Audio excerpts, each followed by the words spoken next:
casa tomada, de Julio Cortázar.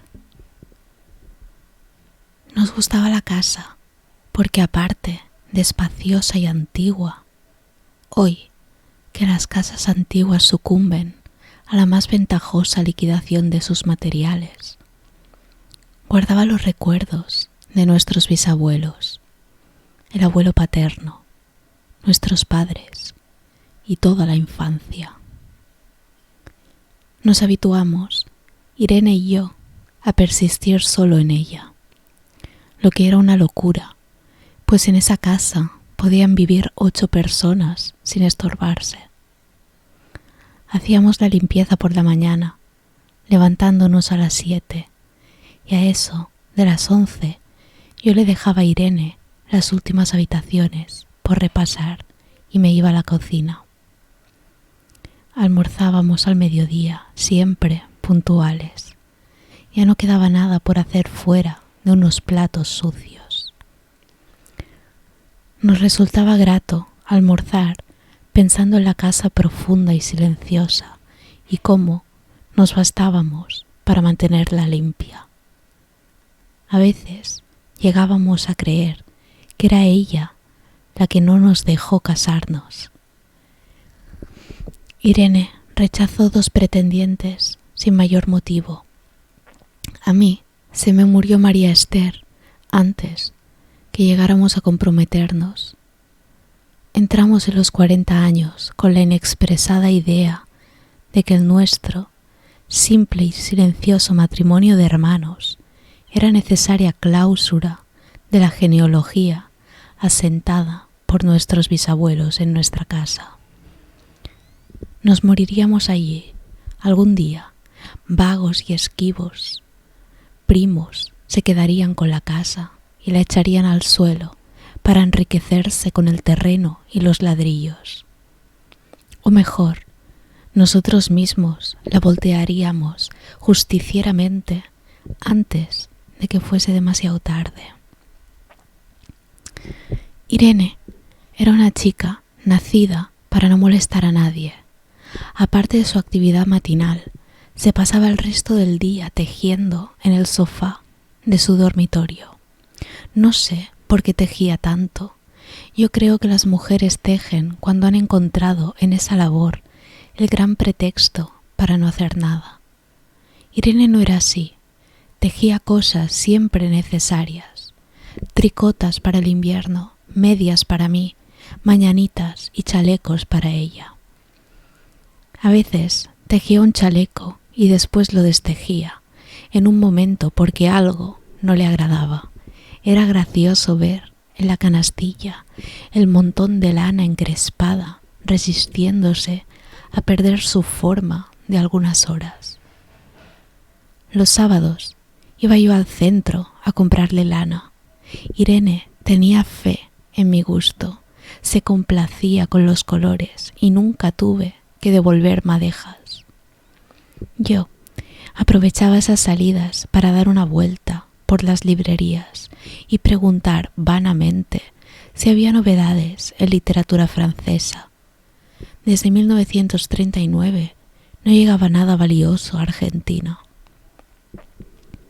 Pero es de la casa que me interesa hablar, de la casa y de Irene, porque yo no tengo importancia. Me pregunto ¿qué hubiera hecho Irene sin el tejido? Uno puede releer un libro, pero cuando un pullover está terminado, no se puede repetirlo sin escándalo. Un día encontré el cajón de abajo de la cómoda de alcanfor lleno de pañoletas blancas, verdes, lila. Estaban con naftalina, apiladas como en una mercería. No tuve valor para preguntarle a Irene qué pensaba hacer con ellas. No necesitábamos ganarnos la vida. Todos los meses llegaba plata de los campos y el dinero aumentaba. Pero a Irene solamente la entretenía el tejido.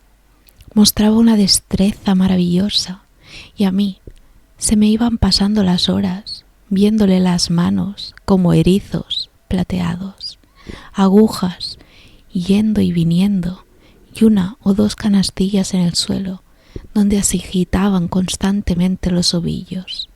Era hermoso. ¿Cómo no acordarme de la distribución de la casa? El comedor, una sala con gobelinos, la biblioteca y 3 dormitorios grandes que daban en la parte más retirada, la que mira hacia Rodríguez Peña.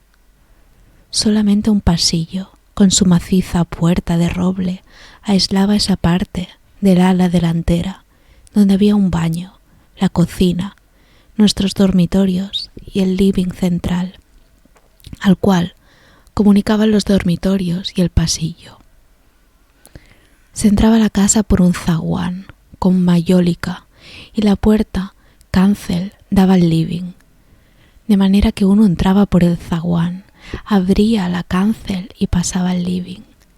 Tenía a los lados las puertas de nuestros dormitorios y al frente el pasillo que conducía a la parte más retirada. Avanzando por el pasillo se franqueaba la puerta de roble y más allá empezaba el otro lado de la casa, o bien se podía girar a la izquierda justamente antes de la puerta y seguir por un pasillo más estrecho que llevaba a la cocina y el baño. Cuando la puerta estaba abierta, advertía uno que la casa era muy grande. Si no, daba la impresión de un departamento de los que se edifican ahora, apenas para moverse. Irene y yo vivíamos siempre en esta parte de la casa. Casi nunca íbamos más allá de la puerta de roble, salvo para hacer la limpieza, pues es increíble cómo se junta tierra en los muebles. Buenos Aires será una ciudad limpia, pero eso lo debe a sus habitantes y no a otra cosa. Hay demasiada tierra en el aire. Apenas sopla una ráfaga, se palpa el polvo en los mármoles de las consolas y entre los rombos de las carpetas de macramé. Da trabajo sacarlo bien con el plumero. Vuela y se suspende en el aire.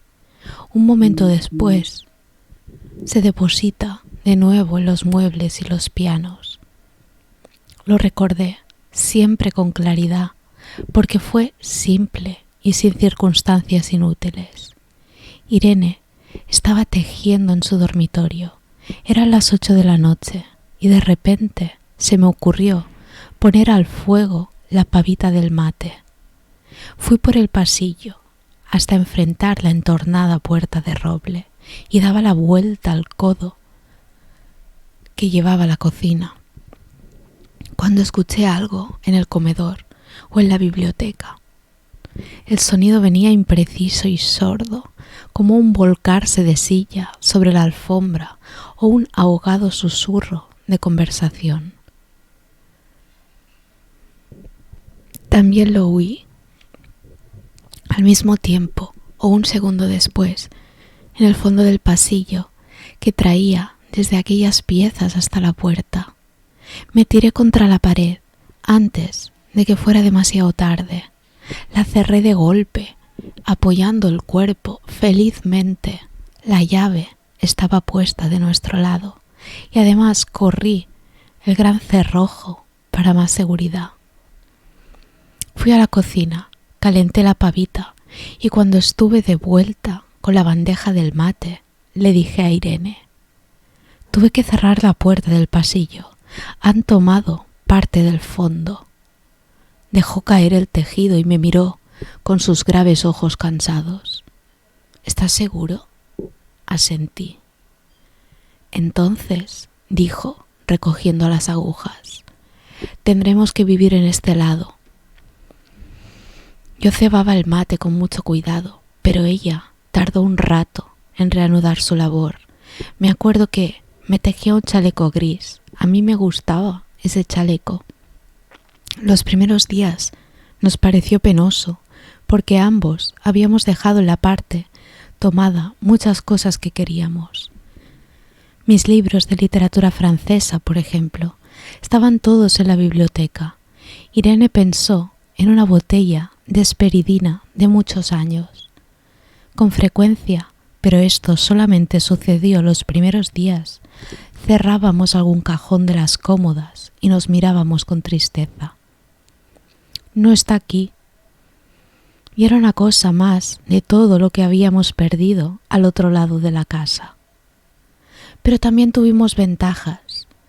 La limpieza se simplificó tanto que aún levantándonos tardísimo, a las 9:30, por ejemplo, no daban las 11 y ya estábamos de brazos cruzados.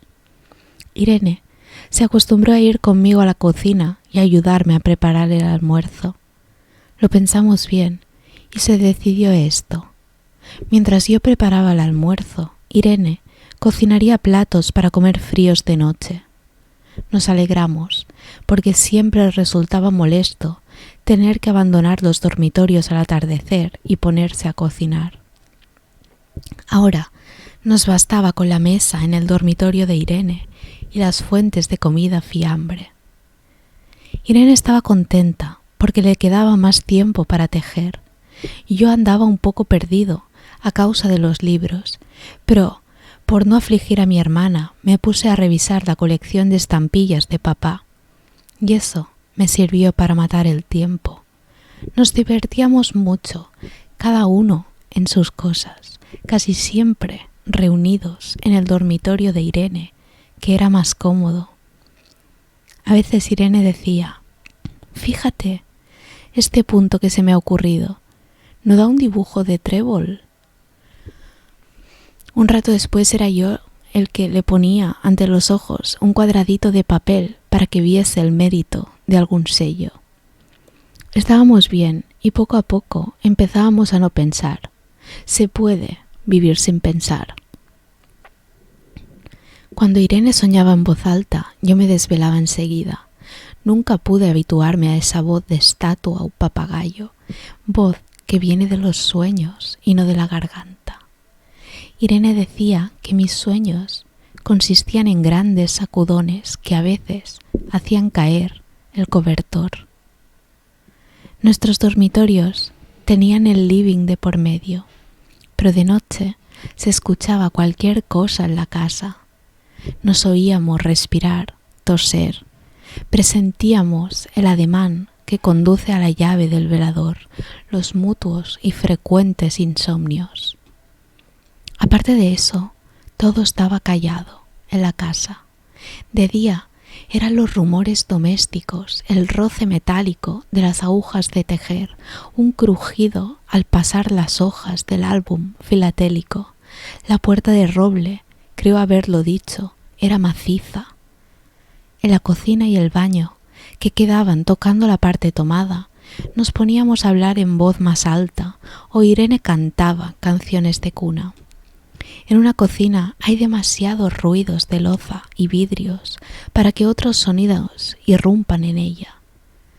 Muy pocas veces permitíamos allí el silencio, pero cuando tornábamos a los dormitorios y al living, entonces la casa se ponía callada y a media luz, hasta pisábamos despacio para no molestarnos. Yo creo que era por eso que de noche, cuando Irene empezaba a soñar en voz alta, me desvelaba enseguida. Es casi repetir lo mismo, salvo las consecuencias. De noche siento sed y antes de acostarnos le dije a Irene que iba hasta la cocina a servirme un vaso de agua. Desde la puerta del dormitorio ella tejía. Oí ruido en la cocina, tal vez en la cocina o tal vez en el baño, porque el codo del pasillo apagaba el sonido. A Irene le llamó la atención mi brusca manera de detenerme y vino a mi lado sin decir palabra. Nos quedamos escuchando los ruidos, notando claramente que eran de este lado de la puerta de roble, en la cocina y el baño, o en el pasillo mismo donde empezaba el codo, casi al lado nuestro. No nos miramos siquiera. Apreté el brazo de Irene y la hice correr conmigo hasta la puerta, cancel, sin volver hacia atrás. Los ruidos se oían más fuerte, pero siempre sordos, a espaldas nuestra. Cerré de un golpe la cancel y nos quedamos en el zaguán. Ahora no se oía nada. Han tomado esta parte, dijo Irene. El tejido le colgaba de las manos y las hebras iban hasta la cancel y se perdían abajo. Cuando vio que los ovillos habían quedado del otro lado, soltó el tejido sin mirarlo. ¿Tuviste tiempo de traer alguna cosa?, le pregunté inútilmente. No, nada. Estábamos con lo opuesto. Me acordé de los 15.000 pesos en el armario de mi dormitorio. Ya era tarde. Como me quedaba el reloj pulsera, vi que eran las 11 de la noche. Rodeé con mi brazo la cintura de Irene. Yo creo que ella estaba llorando y salimos así a la calle. Antes de alejarnos, tuve lástima. Cerré bien la puerta de entrada y tiré la llave a la alcantarilla. No fuese que algún pobre diablo se le ocurriera robar y se metiera en la casa a esa hora y con la casa tomada.